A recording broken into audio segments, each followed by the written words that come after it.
हम में से अक्सर लोग जब किसी भी ज़हनी बीमारी के अंदर या किसी नफसियाती मर्ज़ के अंदर मुब्तला होते हैं तो मुख्तलिफ़ किस्म के अद्वियात का बेतहाशा इस्तेमाल करना शुरू कर देते हैं। मैं एक रिसर्च पढ़ रहा था जिसमें लिखा था कि डिप्रेशन ख़त्म करने वाली अद्वियात का मुसलसल इस्तेमाल आपको ख़ुदकुशी पर भी मजबूर कर सकता है। तो वो लोग जो मुसलसल डिप्रेशन एनजाइटी का शिकार रहते हैं, NLP के ज़रिए उनकी कैसे मदद की जा सकती है? सब अवेयरनेस हमें यहीं पे क्रिएट करने की ज़रूरत है, क्योंकि अगर किसी को भी कोई नॉर्मल सा भी जहनी मसला होता है तो वो सीधा मेडिकेशन की तरफ चले जाते हैं।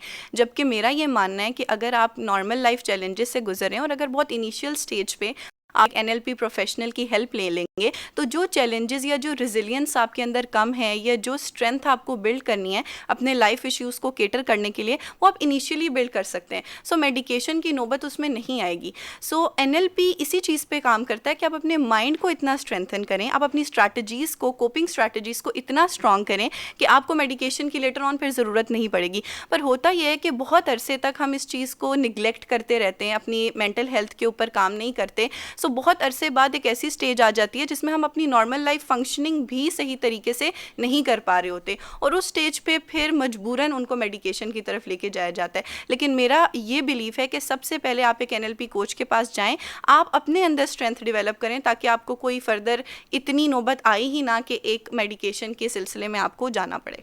क्या हम ये कह सकते हैं कि अगर आप किसी NLP एक्सपर्ट की जो है खिदमात हासिल करते हैं तो बाद में आपको कभी भी माहिर नफ्सियात या मेडिकेशन का सहारा नहीं लेना पड़ेगा? जी, ये डिपेंड करता है। अगर आप अच्छे से उन चीज़ों को, उन स्ट्रैटेजीज़ को समझते हैं और अपनी डेली लाइफ के अंदर अप्लाई करते हैं, सो जो भी मुश्किलात आपकी लाइफ में आएंगी आप उन एक पॉजिटिव एस्पेक्ट के साथ, एक पॉजिटिव एटीट्यूड के साथ अगर आप उनको कोप करते रहेंगे तो that will develop more strength and sense of achievement in you.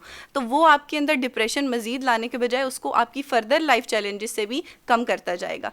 तो ज़्यादातर इसका यही चांस है कि उनको इस तरह के फर्दर किसी डिसऑर्डर की डेवलपमेंट ना हो। ये बहुत ज़्यादा चांस है इसमें।